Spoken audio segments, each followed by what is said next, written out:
Bonding with nature is the best therapy for the soul, ika nga. Isa na namang napakagandang tanawin ang aming napuntahan. Sobrang namangha ako dito sa falls na ito na matatagpuan sa Sayangan Tuwel, Tublay, Benguet. Sulit na sulit ang 100 pesos na admission fee mo dahil makakakuha ka na ng mga very Instagrammable na mga pictures at videos. Sa 100 pesos mo ay may libre ng life vest, pwede ka nang mag-swimming, diving, water rafting at rappelling. Super bonus na yung ganda ng view. May mga responders na nag-a-assist sa iyo with no fee. Pero syempre, pwedeng-pwede kang magbigay ng donation sa kanila. May mga cottages din sila dito for 500 pesos at meron din na ring comfort room para sa pagbanlawan. 100 pesos ang registration fee for adults, 80 pesos for 10 years old and below at sa mga senior citizen, at 50 pesos lang sa mga residente dito.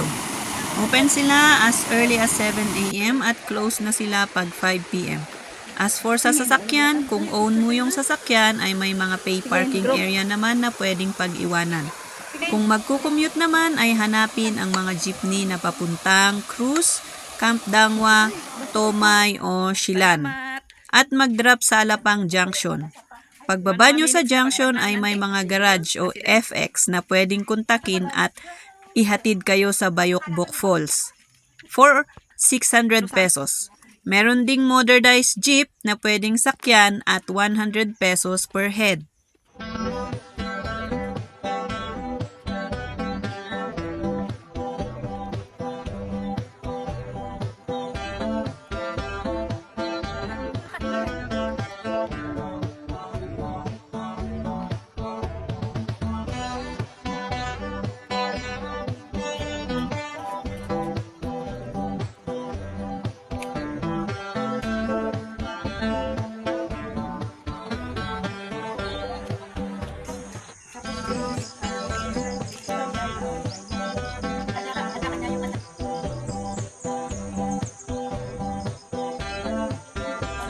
Sayangan, Bayokbok Falls, Tuwel. Sayangan Tuwel, Tublay, Benguet.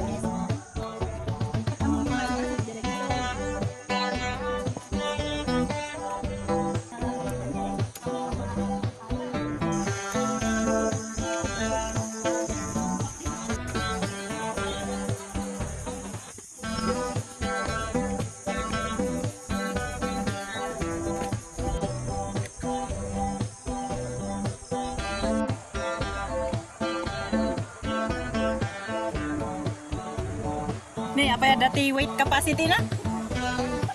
Ay sus!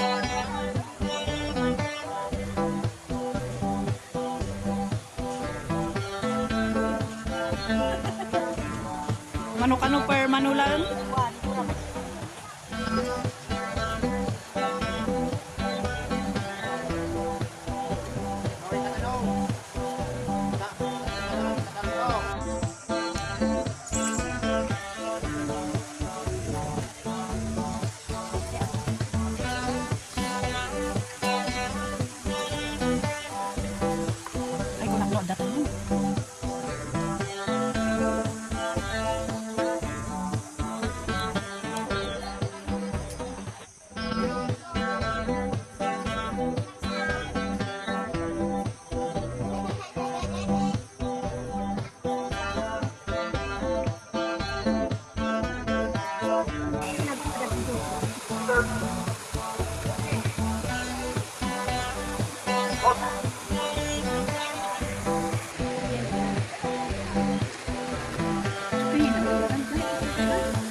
Sige, group.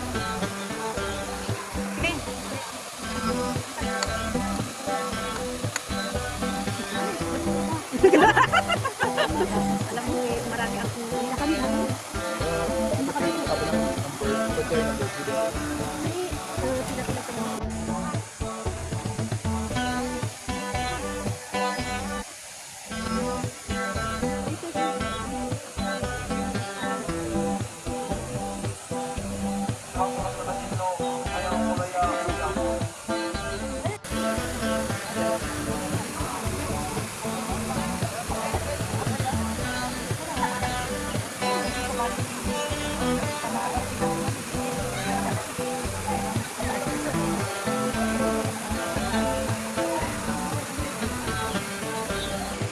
may laglagyan doon ng pan.